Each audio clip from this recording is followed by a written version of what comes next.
আমি ওমরের নামে আল্লাহর কাছে নালিশ করব। কি নালিশ করবে? যে ওমরের আমলে আমি না খেয়ে আছি, আমার সন্তান না খেয়ে আছে। কথা বুঝতে পারছেন? এই কথা শোনার সাথে সাথে উমর রাদিয়াল্লাহু আনহুর মানে বুকে আল্লাহ পাকের ভয় চলে আসলো, হৃদয় প্রকম্পিত হলো। প্রকম্পিত হওয়ার পর তিনি নিজে চলে গেলেন মদিনায়, যেটাকে বলি আমরা বাইতুল মাল, মানে রাষ্ট্রীয় সম্পদ যেখানে থাকতো ওটাকে বাইতুল মাল বলা হতো।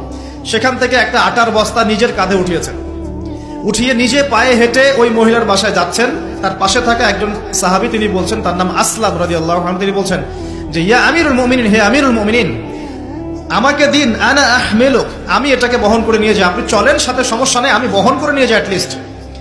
তখন উমর রাদিয়াল্লাহু আনহু বলছেন, দিলের কান দিয়ে শোনেন কথাগুলো, উমর রাদিয়াল্লাহু আনহু বলছেন, হাল আনতা তাহমিলু উযরি ইয়াউমাল কিয়ামা, তুমি কি কিয়ামতের মাঠে আমার পাপের বোঝা বহন করবে?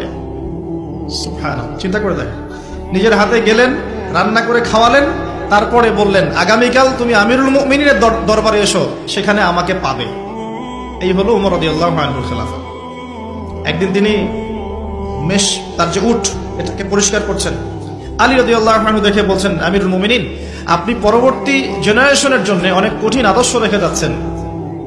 আপনি এত কাজ করছেন, তারপরে নিজের কাজও নিজে করছেন।